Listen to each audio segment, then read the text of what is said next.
Hello, everybody. Welcome. We appreciate you coming out today on this beautiful Saturday. We're here in front of City Hall in Rochester, New York. We're working to stand up against laws that just got passed in City Council that they snuck in underneath our noses that they are adding to the sanctuary city policies. These laws say that men can be in the bathroom with women and little girls, and that's not okay. This is something that is being forced upon our citizens, and they didn't tell us, they didn't give the option to vote on this, and they don't even want to talk about it. They snuck it in and told nobody. They didn't come out to the community, they didn't come out to the neighborhood, they didn't come out to any churches. They just did exactly what they wanted. So what I want to do is I want to start off by reading the actual piece of legislation that we're referencing as. So it says, it will be unlawful due to discrimination for any person being the owner, lessee, proprietor, manager, superintendent, agent, or employee of any place or public accommodation, resort, or amusement to directly or indirectly deny access to a public bathroom, locker room, dressing room, or bathing facility. That's serious. That is designated for a gender that is most consistent or most closely aligned with the patron's gender identity or expression. Restrict the use of single-use bathrooms to a particular gender or require transgender individuals to use only single-use bathroom. And then it goes on to some other stuff which is equally is not good, but that's the real serious problem of the whole situation. But it goes on to say also, deny access to a community or recreational activity that has reserved or assigned to a gender that is consistent with a patron's gender identity or expression. Deny access to athletic activity or game that is reserved for a gender that is consistent with a patron's gender identity or expression. Deny health care, including but not limited to reproductive health care and health care that affirms patient's gender identity and expression. And it goes on to a whole bunch of other stuff as well. Now, the most important part of this whole situation is that, hey, how you doing? The most important part of this situation is that they didn't tell us that any of this was going in there. They just kind of did it and slid it in there under sanctuary cities. We understand being caring and compassionate to other people, but what about everybody else that doesn't want to see men in women's bathrooms? What about all the families with daughters and nieces and grandchildren? What about them? Don't they matter? Are they not important? Do their voices not matter? That's why many of us are here today, to stand up and say that we do not accept this in our city as a law that is slid in the dark of night. Something like this could have easily been a referendum like they did the Police Accountability Board, where we would have been able to have our voice heard. They could have easily come out to the neighborhoods and the communities or posted up things saying, oh, this is a legislation we're working on. Come have your voice heard. They did none of that. None of that happened whatsoever. The worst thing of all about this whole situation is this was passed 9-0. 9-0. So what we're working on and asking for is we want this portion pulled out of the law. We want the 1 through 4, we want it pulled out. Okay? This is problematic. Okay? Because it doesn't say, they'll try to push it to you and they'll say, oh, well, it's about alphabet people. It's got nothing to do with alphabet people. It said clearly right there that it's about gender identity, that it's about gender expression. Now, let's break that down, because people say, oh, well, it's not about men. It's not about allowing men to be in women's bathrooms, but it does. That's exactly what it says right there. Gender identity is you stating out your mouth that you believe that you are a certain gender, or you saying that you are a certain gender. And in the law, it says that we can't even question that. Now, this is a very, very, very serious and concerning situation. Because not only is it social and cultural norms that are being rewritten by our elected officials. It's also a lack of responsiveness to the greater whole of the community instead of just the 10 nonprofits, almost all of which are getting money from the city. So you got to ask a question, are the hands really clean there? Because that's very questionable. 10 nonprofits are the ones who push this to represent our whole community, to represent all of the people of sound mind and sound body in our city, to represent all of the people who call themselves Christians, to represent all of the people who say that they're Muslim, to represent all of the people in our whole city, to represent all of the black community, to represent all of the Puerto Rican community, to represent all of the white community, to represent everyone as a whole. They said that this is what we believe as a city, and that was out of their mouth. That was the words from them on city council when they voted for that. I'd never vote for anything like this. At least at the lowest level, while I do not agree with it at all, it should have been on a referendum. It's not okay, and nothing that has to do with culture or social issues like this should be forced on the people, and it shouldn't be done by government. This is government, yet again, overstepping its bounds. That means that if you are at the city pool and your daughter needs to take a shower after going to the pool, that means that there could be a man in the shower with your daughter, or your wife, or your mother, or your aunt. And the question is if they can sneak this in there, what else will they do? How much else will they put in there without letting us know? These are the questions that we have to ask. But 9-0. It's 9 of them on city council, you guys. 9 people on city council. You can come in a little bit. Yeah. So 9 people on city council. And every single one of them voted to pass this. Now, if this was going to be its own law, they could have took it out and they could have made it something separate. They could have made it the gender bathroom thing or whatever they want to call it. But they didn't do that. They shoved it in the sanctuary city part, which everybody thought in their head, oh, I know what a sanctuary city is. That's for illegal aliens and stuff like that. That's something different. But they snuck this in there. And they didn't tell us. They didn't add on the title. They didn't change anything. And I have a question for you all that are watching. If this is a sanctuary city, where is the sanctuary for the children? Where are the protections for the children? There is no protection in this bill at all for ages or any age range or for any children. We have 969 known sexual predators in the city of Rochester. That means they've been caught and they've been prosecuted. So if we've got 1,000 of them, how many more so that we don't know? We already know that 90% of all sexual assaults are never reported. So what is really going on here? What are we opening the door up for? And the answer is very simple. This is Pandora's box. And there are going to be parents and grandparents and brothers and sisters who aren't going to go for this. They're going to see somebody in the bathroom with their little 6-year-old niece, and they're going to flip out. And then somebody's going to get hurt. And then if somebody gets hurt, who do we sue? The city? You understand what I'm saying? They're going to tell us that it's not okay. Well, we have feelings too. Do we not matter? Do our feelings not matter? Does our culture not matter? Do our societal norms not matter? They are pushing to rewrite all of these at one time and force this on us. It's not acceptable. So what I encourage you all to do that are watching, please call city council. They're back open Monday. Call them. Say, hey, city council, you can find a number online. Say, we want the fact that men can be in the bathroom with little girls taken out of the sanctuary city laws. We want that repealed completely. They're telling us that, oh, well, they're doing this because there's already a similar law on the state level. Okay, well, if there's a similar law on the state level, that means that this doesn't need to be done. It means that you're trying to force this and tell me that I have to accept it.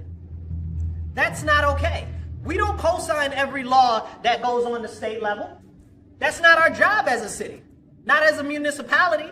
So if they're going to co-sign this, how come they haven't co-signed all the other laws? How come we don't have a litany of laws that are exactly the same as the state?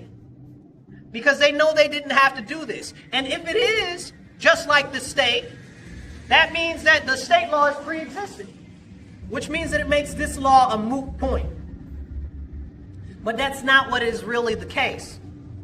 What the case and the fact of the matter is they're doing this because they don't think that you'll stand up. I spoke to one of the city council people. I caught them at the Lyle Avenue music festival the other day. It's Bridget Monroe, the Northeast District. And I wanted to have a conversation with her about this situation. And I wasn't even going to bring it up, but she said some very alarming things to me. The first thing I had told her, I said, Miss Bridget, I said, we want this law taken out of this sanctuary city policies because this doesn't represent the will of the community. She told me out her mouth, this came out her mouth, like I'm not misquoting or anything. She said they do what they want on city council because they're the ones on city council. I said, hold on, ma'am. You're supposed to be our representative. As our representative, you're supposed to do the will of the people. You're supposed to serve the will of the people, correct? So they're not serving the will of the people. They're serving the will of a very small group of individuals that they're giving superior rights and stomping down on our rights, on our freedoms, on our liberties, because we don't matter to them. It's very clear. And the vast majority of our city does not agree with this. So I asked Bridget, I said, Bridget, I said, she was very, very happy about the legislation and very proud of the legislation. I completely disagree with her, right? But if you're proud of something, that means that you own it, correct? Yeah, you know? So I said, okay, Bridget, I said, tell 5 people here. Tell 5 people here at this festival what you did that you're so proud of. She said, oh, no, I'm not going to do that. Well, but I thought you were very proud of it. Why wouldn't you do that? Because she knew that if she told 5 people over on Lyle that she did that, they'd flip out. But they don't care about you. Because like she said, they do what they want. And it's not acceptable. And that's why we're here standing up today. To encourage you to tell everybody that you know. Your friends, your family, the people down the street, tell every single person that you know that we are not okay with this whatsoever. And call city council and let your voice be heard. This year, I'm running for city council because we don't have a voice on city council. This was voted on 9-0. Nobody even said, you know what, due to my conscience and the people I represent, I'm going to have to abstain. They didn't even abstain. They could have just said, you know, I can't vote on this. You know, they didn't have to vote. No, they could have just said, I'm not able to vote on this. Or I need to take it back to my constituency and see how my constituents feel. But they did none of that. So all of these things were opportunities for them to do right by our community. And they completely left us without a voice and a say in our everyday life. Now, when I was little, I grew up going to the rec centers, going to places like the Boys and Girls Club, going to city pools, okay? But now you're telling me that grown men can be in the bathroom with little young ladies like these 3 right here. You understand what I'm saying? This is something that's not okay. This is something that we all should be standing up for and against. And I encourage you, tell your friends, your family, your church family, if you got a church family, pastors, ministers, deacons, everybody. Tell anybody that you know that believes that this is something that is wrong. Tell the people that don't know. Tell them that don't believe. But tell them that we have to stand up. Because they're not giving us the option to actually voice our concerns. They just shoved it in on us. And that's not okay. In addition to that, after they passed this law, the night that they went to pass it, they said they updated the law because of the alphabet people that were the nonprofits that wanted to update to it. So we didn't even get to see the adjustments that they made to that law before they voted on it. The community we couldn't even find it on because it didn't exist. It didn't exist. And this is something that's very, very, very problematic. And we have to stand up against this. It's very important that we all take a stand. That we all take a stand and we all push back against this. Because if we don't do this now, how many other things will they push through and not tell us about? I want to talk about that real quick, where they told us that they just changed something without letting us know what they changed.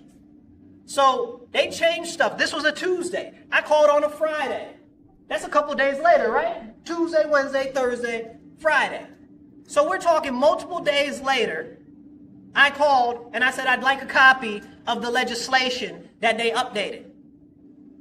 City Council told me, the lovely ladies that work in there, they're all awesome, and the guy too. They're awesome, but they're just doing their job. They told me that they didn't have it, that they didn't have a final copy of it, or whatever the case is. I said, what do you mean you don't have a copy of it if they just signed it into law? How do you not have a copy of it? So it took till this Wednesday, me going there on Wednesday, and they still weren't done with it before I got there. I had to wait for them to finish finalizing the edits on it. So it's even more concerning because it shows us that what can happen is, who knows what was put in there or what they've edited or changed.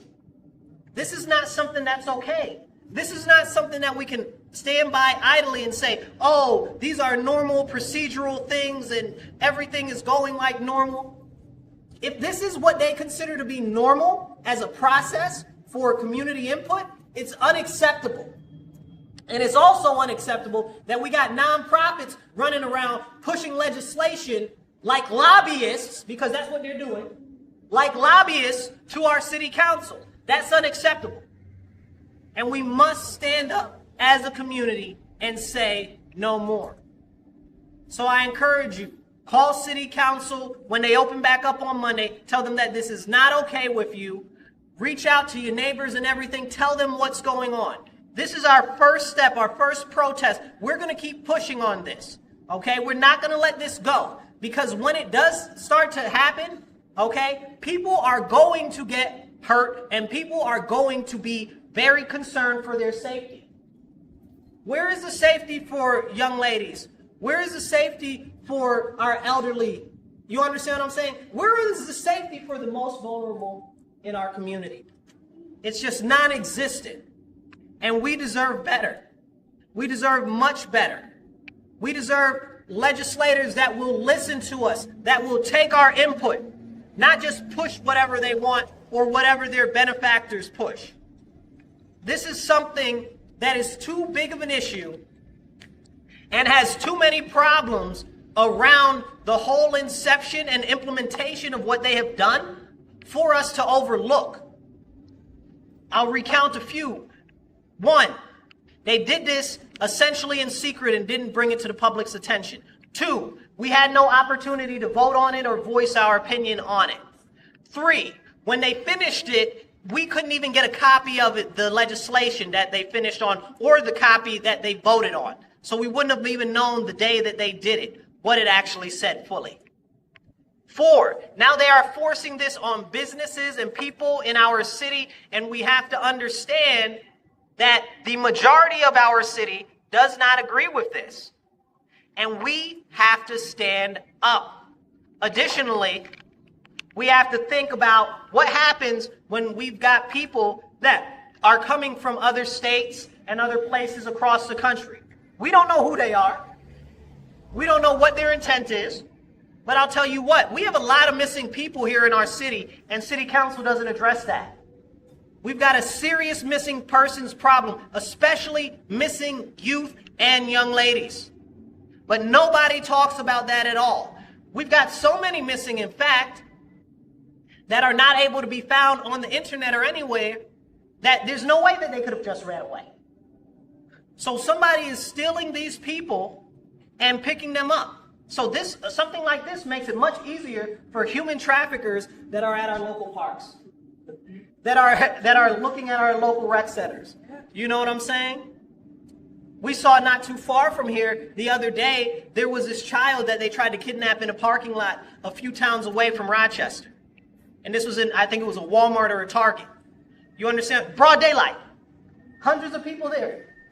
So how much more an area where you might be at a park and you have the little restroom and you say, send your niece or daughter over there. You say, oh, go ahead.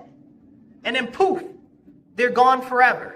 Now, people might say, oh, well, that's a little overzealous. We don't have any record of any sexual assaults happening or kidnappings happening. Well, you know what else we don't have a record of? This ever being something that was culturally or socially appropriate ever in the history of our nation, ever in the history of our city. But this is what they're telling us is okay now. And I ask you, as you look at the young ladies and the families behind me and the young children, is this something that is okay? Is this something that we as a city really support? I'd say no. Women and girls need their privacy. They need to feel safe. They just had a thing with Uber where Uber made it so you can choose a woman driver.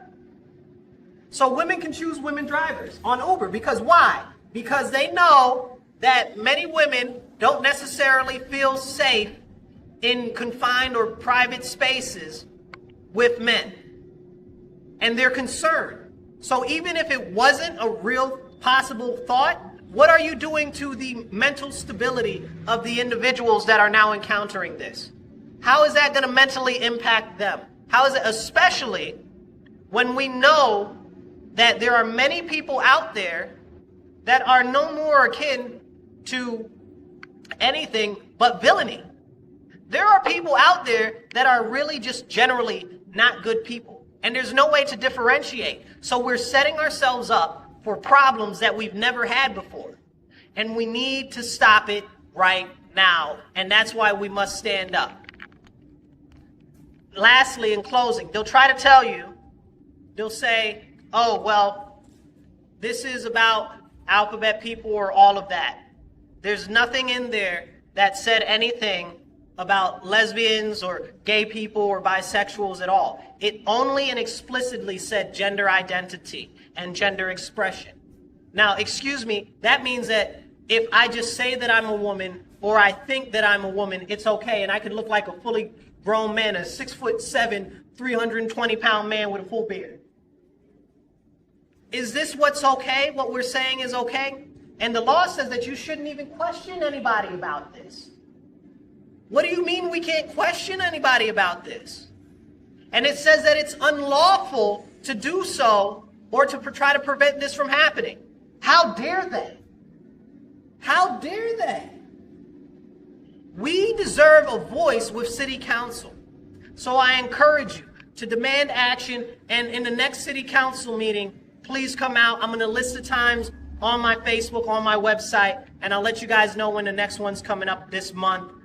They just put it on the schedule. I got it. I'll let you guys know a little later. We got to come out to the next city council meeting. We got to demand that they repeal this, okay? Because they can say that, oh, we're co-signing the state all we want. You didn't need to do it. You had people push you to do it. So if they needed to push you to do it, that means we need to push you to undo it. We deserve to have our voices heard. And I encourage you guys, because of this, we got an election coming up November 4th, okay?